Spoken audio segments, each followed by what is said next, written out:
Samajwadi party के नेता हैं अंसारी जी, उनका कहना है कि योगी आदित्यनाथ जो मुख्यमंत्री हैं वो महंत हो सकते हैं, मठाधीश हो सकते हैं, पूजा पाठ करने वाले हो सकते हैं, लेकिन सरकार चलाना का कोई मतलब नहीं है।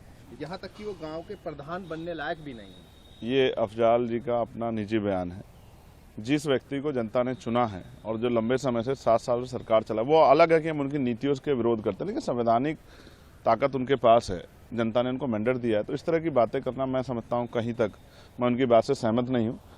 ये अलग है कि वो जिस तरह की डिक्टेटरशिप कर रहे हैं, तानाशाही कर रहे हैं, जिस तरह से जाति धर्म को टारगेट कर रहे हैं, ये दुर्भाग्यपूर्ण है। ये ऐसा किसी संवैधानिक पद पर बैठे व्यक्ति को नहीं करना चाहिए। उसको प्रदेश की जनता को सबको अपना व्यक्ति समझना चाहिए, लेकिन पार्टी आधारित और जाति आधारित और धर्म आधारित राजनीति जिस तरह मुख्यमंत्री योगी आदित्यनाथ कर रहे हैं वो स्वीकार्य नहीं है। लेकिन मैं ये कह दूं कि वो प्रधान गांव की सरकार चलने लायक नहीं, तो ऐसा नहीं है। वो लंबे समय जो है मेंबर ऑफ पार्लियामेंट भी रहे हैं, तो मैं इस बात से सहमत नहीं हूँ। लेकिन हाँ, उनकी कार्यशैली से जिस तरह उन्होंने लोगों को डराने का काम किया है और जिस तरह वो पीठ थपथपाते कि कानून व्यवस्था बहुत अच्छी, वो तो कहीं नहीं है। बताइए कहाँ कानून व्यवस्था अच्छी है? हम जैसे लोगों ने गोली खाई है और देश में अभी प्रदेश में अभी भी तमाम जो एनसीआरबी का डाटा कहता है कि रोज महिलाओं पर राजधानी में हो रहा है। जो जिनको स्मार्ट सिटी बनाने की बात की थी उन क्या नाम शहरों में हो रहा है। बहन बेटों पर रेप हो रहे हैं, अत्याचार हो रहे हैं, हत्याएं हो रही हैं, सामूहिक लोगों को मारा जा रहा है, मार कर लटकाया जा रहा है। तो उस पर तो कानून व्यवस्था तो फेल है, वो बिल्कुल फेल है। मुझे कहने में कोई परहेज नहीं कि मुख्यमंत्री कानून व्यवस्था में बिल्कुल फेल है और उनके दावे और वादे हवाबाजी है। कर्नाटक सरकार ने एक फैसला लिया है कि बिना परमिशन के अब सीबीआई जांच नहीं कर पाएगी और इस तरह की चीजें नहीं हो पाएगी। लगातार जिस तरह से सेंटर ने एजेंसियों का दुरुपयोग किया है, सरकारों में भय। लेकिन मैं फिर ये कहूंगा कि क्योंकि हम संघ का हिस्सा हैं, राज्यों के संघ से केंद्र बना है, तो केंद्र को ताकत है। अगर कुछ विषय ऐसे होते हैं जिनमें स्टेट भी कभी कभी जो है अपना बचाव करने का काम करती है, तो अक्सर जो है सेंटर जो है उसको, जैसे हाईकोर्ट अगर किसी मामले में काम नहीं कर पाती, सुप्रीम कोर्ट को ये राइट्स है कि वो सुमोटो ले सकती है, किसी मामले सुमोटो ले सकती है। तो जिस तरह से भाजपा की सरकार कार्यशैली रखेगी, तो सिर्फ सरकारों में डर है कि वो सीबीआई का, ईडी का, इनकम टैक्स डिपार्टमेंट का दुरुपयोग कर रहे हैं, इसलिए शायद सरकार ने ऐसा सोचा होगा। बाकी सरकार ने जो सोचा है वो अपने हितों को ध्यान में रखते, अपने प्रदेश के हितों को ध्यान में रखते सोचा होगा। अभी आपने एजेंसियों की बात की, अरविंद केजरीवाल भी लगातार आरएसएस एजेंसियों को टारगेट करते रहते हैं। उन्होंने भी मोहन भागवत जी को एक पत्र भी लिखा जिसमें उन्होंने कहा कि एजेंसियों का जो है दुरुपयोग रुकना चाहिए। कैसे कितने लोगों पे ईडी ने छापा डाला और वो कन्वेंशन रेट क्या है, कितने लोगों को उसमें जो है गिल्टी पाया गया, ये देखने से ये सीबीआई के छापों से। और कई बार जो लोग भाजपा ज्वाइन कर लेते हैं वो बिल्कुल जो है वो वॉशिंग मशीन से साफ होकर आ जाते हैं, फिर उनको ना सीबीआई छूती ना ईडी छूती। कई बार ऐसा देखा गया है। इससे ये एक चिंता तो बनी हुई है कि सरकारी एजेंसियों का दुरुपयोग नहीं होना चाहिए। तो फिर मैं कहूँगा कि हर आदमी जो जिम्मेदार है संवैधानिक पदों पर, उनकी गरिमाएं होती हैं और उनको अगर कुछ महसूस होता है, वो कहते हैं, तो उसके पीछे कोई ना कोई कारण रहता है। ये सिर्फ इसी सरकार का हाल नहीं, पिछली सरकारों ने भी बहुत सारे नेताओं पे सीबीआई लगा के जो है और उनको जो है जबरदस्ती उनसे मत अपने खेमे में लेने का प्रयास किया है। ऐसा उदाहरण हमने जो है ये एनडीए से पहली सरकारों में भी देखा है, जब मैंने देखा कि उत्तर प्रदेश में बीएसपी और समाजवादी को बिना शर्त समर्थन करना पड़ा। ये यूपी की सरकारों में भी हमने देखा है। तो एजेंसियों का दुरुपयोग किसी छिपा हुआ नहीं, जो पावर में होता है एजेंसियों का दुरुपयोग करता है। और जब ये विपक्ष था तो ये आरोप लगाता था, अब दूसरा विपक्ष है। और मैं तो कहता हूं दोनों ही सरकारों को, जब यूपी की रही हो एनडीए की, किसी को भी सरकारी मशीनरी का दुरुपयोग नहीं करना चाहिए। इससे लोगों के अंदर जन भावना जो है वो उनको ठेस पहुंचती है और उनको लगता है कि जिन एजेंसियों के जरिए न्याय होना था वो भी अब कठपुतलियां बन गई। उत्तर प्रदेश की तरह ही हिमाचल के अंदर भी जो दुकानें हैं उनके ऊपर नाम लिखने का एक ऑर्डर जारी हुआ था, जिसे अब वहाँ की हिमाचल सरकार ने वापस ले लिया है। हिमाचल की कांग्रेस की सरकार मुझे भाजपा की सरकार से अलग नहीं दिखाई देती।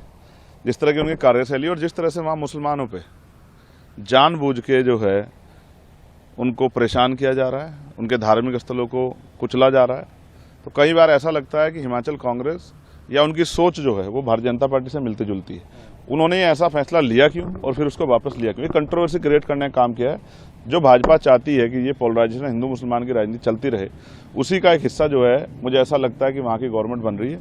मैं इन दोनों बातों से सहमत नहीं हूँ। मैं चाहता हूँ कि संवैधानिक मर्यादाओं के अंदर रह के सब लोग किसी जाति धर्म के हों, उनको धार्मिक जो है अपनी पूजा प्रार्थना करने का भी अधिकार होना चाहिए, धार्मिक स्थलों पर जाने का अधिकार भी होना चाहिए और साथ साथ धार्मिक आयोजन करने का अधिकार भी होना चाहिए। लेकिन वो कोई भी धर्म हो, वो संवैधानिक मर्यादा के अंदर रहना चाहिए, उससे किसी दूसरे को व्यक्ति को परेशानी नहीं होनी चाहिए, चाहे ये करने वाले किसी भी धर्म के लोग हों। तो मेरा मानना ये है कि इससे आम जनता को या किसी भी दूसरे धर्म के व्यक्ति को ठेस नहीं पहुंचनी चाहिए, इसका ध्यान सभी को रखना चाहिए। और हम सब लोग भारतीय हैं। भारत जो है सिर्फ दीवारों से मिलकर नहीं बना, भारत जो है दिलों से मिलकर बहुत सारी बलिदान दे के देश बना है।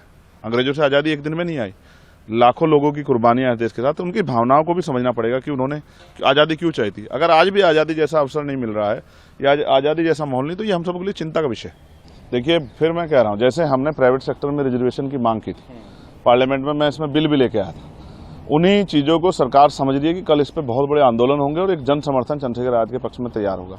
ये मेरे जन समर्थन का विषय नहीं है, ये जनता की समस्या को हल करने का विषय।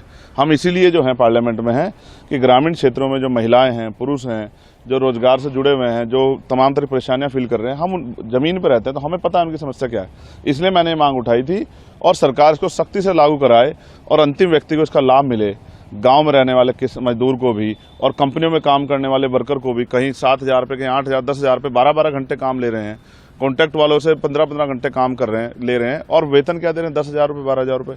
तो ये सख्ती से लागू होगा, तभी इसका लाभ अंतिम व्यक्ति को मिलेगा, तभी ये महसूस होगा कि सरकार ने राजनीति से प्रेरित होकर और जो चुनाव है उनको इन्फ्लुएंस करने के लिए नहीं किया।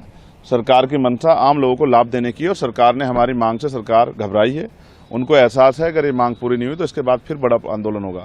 तो मैं उम्मीद करता हूं सरकार इसको, जैसे दिल्ली सरकार इसको लागू करने जा रही है, ऐसे ही केंद्र सरकार भी स्टेटों को नोटिफिकेशन जारी करके, प्रमुख सचिव और मुख्य सचिवों को वो एडवाइजरी जारी करके जो है ये फाइनलाइज करे कि अंतिम व्यक्ति को अक्टूबर के पहले दिन से इसका लाभ मिले।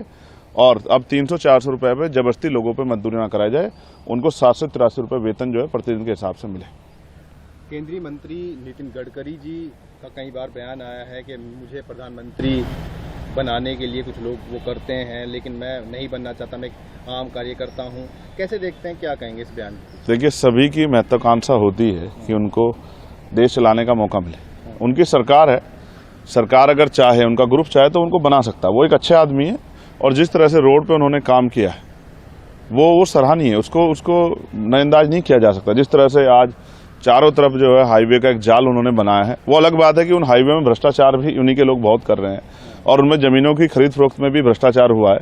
लेकिन मैं समझता हूँ एक अच्छे व्यक्तित्व के व्यक्ति हैं, आगे भविष्य में बनने के बाद क्या करेंगे, ये तो लोग मोदी जी को भी अच्छा समझते थे, लेकिन आज क्या महसूस कर रहे हैं कि वो किसी की सुनते ही नहीं। नौजवान जाते हैं रोजगार मांग, लाठी से पीटते हैं, महिलाएं कर्मचारी जाती है तो लाठी। पुरानी पेंशन का मामला आप देख लीजिए, लगातार जो है कर्मचारी पुरानी पेंशन बहाल करने की मांग कर रहे हैं और हमने उनकी आवाज़ जो है अपने बड़े आंदोलन में भी, जहां लाखों लोग इकट्ठा, वहां भी उठाए, पार्लियामेंट में भी उठाया, लेकिन सरकार उस पर संज्ञान नहीं ले रही है। लिया था संज्ञान, लेकिन पूर्ण रूप से नहीं लिया, उस मंशा से नहीं लिया कि पुरानी पेंशन लागू। हम आज भी उस मांग को मजबूती से उठाना चाहते हैं कि पुरानी पेंशन लागू होनी चाहिए।